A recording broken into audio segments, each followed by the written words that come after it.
त्यस्तै एमसीसी मै प्रधानमन्त्री भएको बेलामा चाहिँ नि यो क्याबिनेट पास गरेको हो। यो धेरै अगाडिदेखि सुरु हुँदै आएको हो। यो सहयोग अमेरिकी सरकारको नेपालमा कहिले आएको छैन। जहाँ चाहिँ अनेक किसिमको कुरा मिलिट्री आएर के छ यो मिलिट्री अलायन्स हो अरे। हामी मिलिट्री अलायन्स मान्दैनौँ भने भइहाल्यो नि। कहिले भइरहेको मिलिट्री अटार्नुपर्छ भनेर अमेरिकाले भनिसक्यो हाम्रो त्यो होइन भनेर। चिनिया एम्बासीले अब आपत्ति छैन बोलिसक्यो। तैपनि कसले आपत्ति गरेको छ यहाँ। त्यसै कारण यति ठुलो जहाँ चाहिँ नि यो आर्थिक सहयोग आएको छ नेपालमा। त्यसले गर्दाखेरि के भने हाम्रो नेपालको बिजुली बेच्दियो कि होइन। नेपालको बिजुली विदेशमा बेच्दियो भने त बुटोलसम्म त सबै कुरा उनले गल्ती भइहाल्छ। बुटोलदेखि उनीहरूले इन्डियाले गर्न थाल्छ तान्न थाल्छ बिजुली।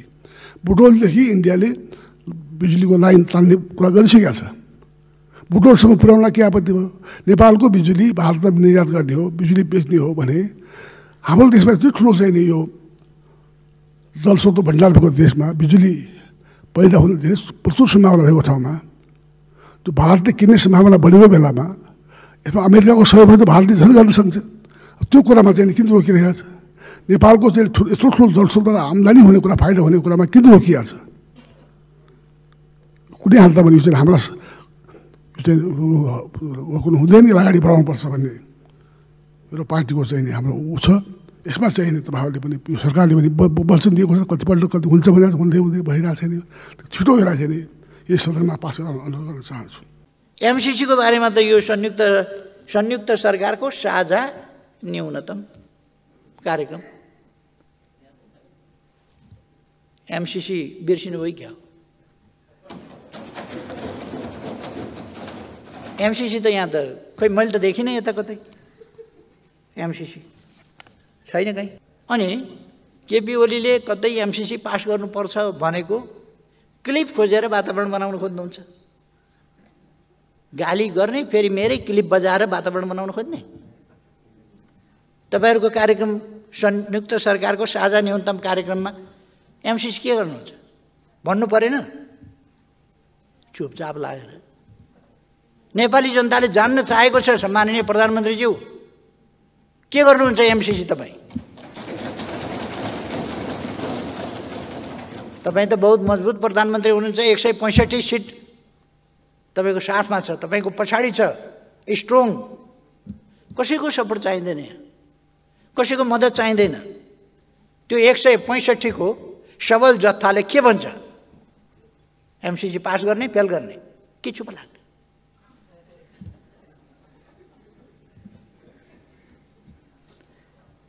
त्यही भएर म भन्छु जस्केलाबाट छिर्ने आदत नगरौँ। सरकारमा त छिरियो सबै कुरामा जस्केला।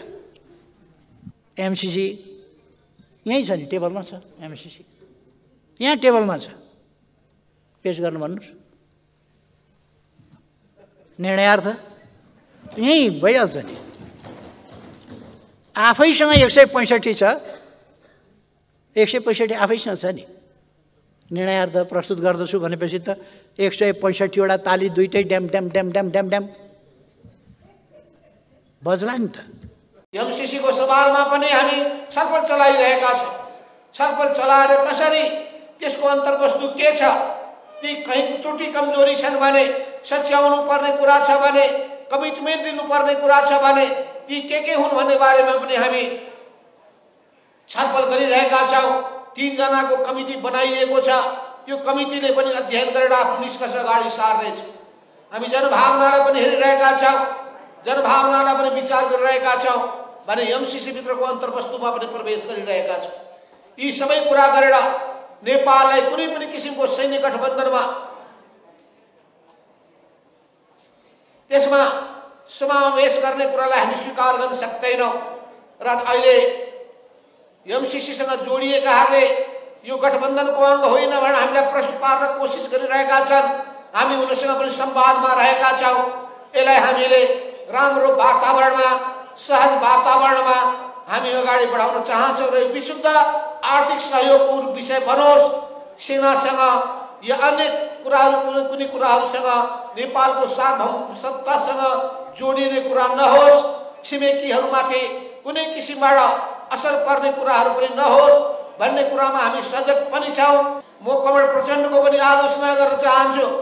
उहाँ सोझो हुनु पुग्नु भयो, कहिले कुरा उठाउनु भएन उहाँले। यो अब मेरो पालो छ भन्नु पर्थ्यो नि, पालेन भन्ने। सम्भवतः भर्खर पार्टी एकताबद्ध भएको छ, धेरै भन्यो भने समस्या खडा हुन्छ भन्ने उहाँको कमलो मनमा त्यही परेछ। उहाँले चिन्नु भएन केपी ओलीलाई। केपी ओली जस्तो जात्रो मान्छेलाई उहाँले चिन्नै सक्नु भएन। म त हत्तु हैरान भएर बसेको मान्छे। एमसीसी प्रोजेक्टका सन्दर्भमा केही प्रश्नहरू उठे र ती अलिक गम्भीर ढङ्गले उठे। पहिलो कुरा त यो ओरिजिनल सहमतिमा संसदमा लगेर अनुमोदन गर्ने कुरा थिएन। यो बिचमा कहाँबाट आयो, किन आयो, त्यहाँबाट सुरु भयो यसको विवाद। नत्र यो पहिला विवादमा थिएन। त्यसपछि अमेरिकाको आफ्नो ग्लोबल स्ट्रेटेजी भनौँ न, विश्वव्यापी रणनीतिको अङ्ग हो यो भन्ने जस्ता प्रचारहरू आए र त्यसले पनि फेरि नयाँ बहसलाई जन्म दियो र आम जनतामा एउटा खालको पर्सेप्सन भनौँ न, बुझाइ भयो कि एमसीसी भनेको यो राष्ट्रको हितमा छैन भन्ने खालको व्यापक रूपमा गयो। त्यसकारण हाम्रो भनाइ अहिले के हो त भने, पहिलो कुरा त यो विषयमा जहाँनिर चाहिँ त्रुटि भएका छन्, किन ओरिजिनल सहमतिबाट अर्को सहमतिमा किन लगियो भन्ने कुराको स्पष्ट पार्नु पर्यो। अनि जुन जुन प्रावधानले हामीलाई अप्ठ्यारो पार्ने जस्तो छ ती प्रावधान सच्याइनु पर्यो, त्यसलाई स्पष्ट पारिनु पर्यो। जरुरी पर्दा संशोधन पनि गर्न पर्यो, दोस्रो कुरा। तेस्रो कुरा, यो विषय अलिक गम्भीर र संवेदनशील भइ नै सकेको हुनाले राजनीतिक दलहरूको बिचमा पनि अधिकतम समझदारीको प्रयास गर्नु पर्यो। अनि राष्ट्रिय रूपमा पनि बुद्धिजीवी, पत्रकार, नागरिकहरूको पनि राय लिएर राष्ट्रिय रूपमा पनि एउटा समझदारी बनाएर मात्रै यसलाई अगाडि बढाउन सकिन्छ। जबरजस्ती गरियो भने यसले चाहिँ अप्ठ्यारो स्थिति बन्छ। अन्डरस्टुड हुनु पर्यो। जनताले हेर्दाखेरि त्यो निर्णय कुनै निर्णय मात्रै स्पष्टीकरण दिने हुन्छ, कहीँ नत्र त त्यो निर्णय आफैले चाहिँ स्पष्ट होस् कि यो यसकारण गरिएको होस् भनेर। अब तटस्थ, वास्तवमा तटस्थको कुरा गर्दाखेरि यहाँ तटस्थ होस् भनेर चाहने होइन, मेरो पक्षमा काम गरेन अथवा मेरो पक्षमा काम गरोस् भन्ने चाहना बढी अन्तर्निहित भएको म मान्छु। सङ्घीय संसदलाई जीवन्त र जनमुखी बनाउने, चलायमान बनाउने, गतिशील बनाउने, एउटा छलफलको वातावरण बनाउने, लोकतान्त्रिक मूल्य मान्यता र आदर्शलाई स्थापित गर्ने क्रमसँगै संविधानको रक्षार्थ सङ्घीय संसद अर्थात् प्रतिनिधि सभा दृढतापूर्वक अगाडि बढ्यो। राष्ट्रिय हितको सवालमा चाहिँ पुरै दृढतापूर्वक अगाडि बढ्न सुरु गर्यो। त्यहीँबाट चाहिँ सङ्घीय संसदमाथि घेराबन्दी हुन थाल्यो। निकै ठुलो घेराबन्दी भइरहेको छ र त्यसका बारेमा चाहिँ अनेक खालका चाहिँ टिप्पणीहरू भइरहेका छन्। तर मलाई यति गहिरो र यति दृढ विश्वास छ कि धेरै मान्छेलाई भ्रममा पार्न, केही समय भ्रममा पार्न सकिन्छ, केही मान्छेलाई सधैँभरि भ्रममा पार्न सकिन्छ, सबै मान्छेलाई सधैँभरि भ्रममा पार्न सकिँदैन।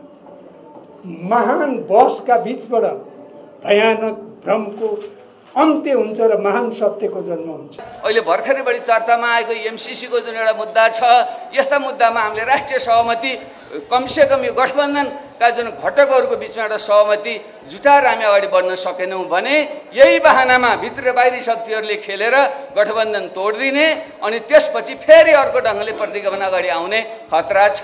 यतापट्टि हामी सबैको ध्यान होस्, आकृष्ट होस् भन्ने म आग्रह गर्न चाहन्छु। तत्काल मेरो निष्कर्ष, मेरो आग्रह, गठबन्धनलाई हामीले बचाउनै पर्छ। मिलेनियम च्यालेन्ज कर्पोरेसनबाट हामीले 550 मिलियन डलर हामीले ग्रान्ट प्राप्त गर्ने र त्यसमा 130 मिलियन डलर चाहिँ नेपाल सरकारले चाहिँ हाम्रो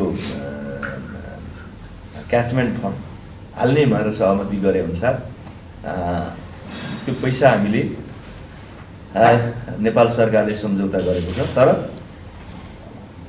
संसदबाट अनुमोदन गरेर मात्रै त्यो पैसा मैले दिन्छु भनेर अमेरिकाको एमसीसी फन्डले चाहिँ भनिरहेको कारणले अरू धेरै सहायता हाम्रो क्याबिनेट निर्णय गरेर दुई पक्ष चाहिँ निर्णयमा स्वीकृति गर्ने गरिन्छ।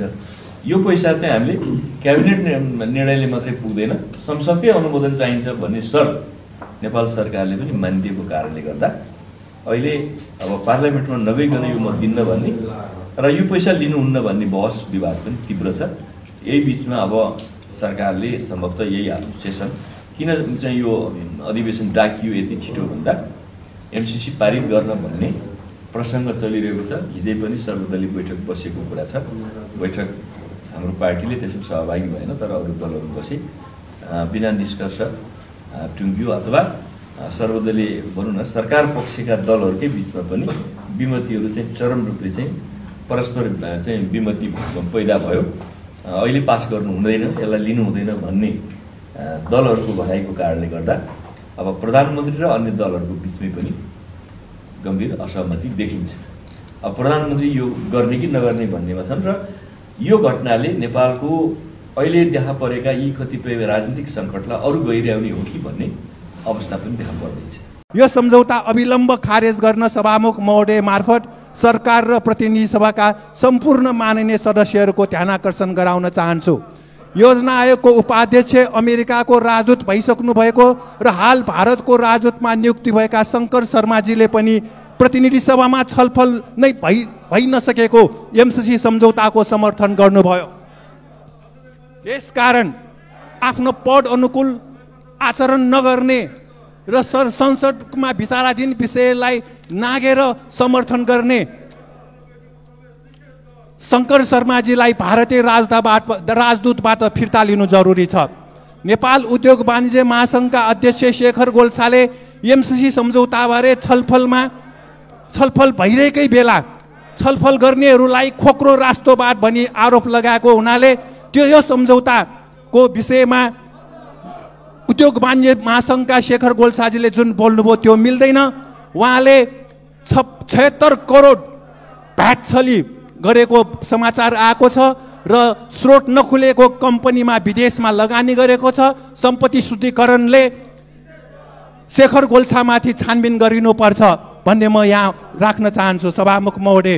र पुस 4 गतेको प्रधानमन्त्री शेरबहादुर देउबाजीले बोलाउनु भएको सर्वदलीय बैठकमा एमसीसी सम्झौताको प्रतिलिपि समेत प्रधानमन्त्रीसँग नराखिएको हामीले देख्यौँ। उहाँले युवराज सङ्ग्रौलाले यो एमसीसी बारे गर्नुभएको टिप्पणीलाई हेरेर खोइ यहाँ कहाँ छ तपाईँले हुनुभएको भनेर प्रतिलिपि नै नदेखाइएको देखियो र उहाँको 2074 सालको उहाँको सरकारले यो एमसीसी सम्झौता अध्ययनै नगरिकन हेर्दै नहेरिकन हस्ताक्षर गरेको देखियो। अहिलेसम्म प्रधानमन्त्रीज्यूलाई एमसीसी सम्झौताको प्रतिलिपि कुन हो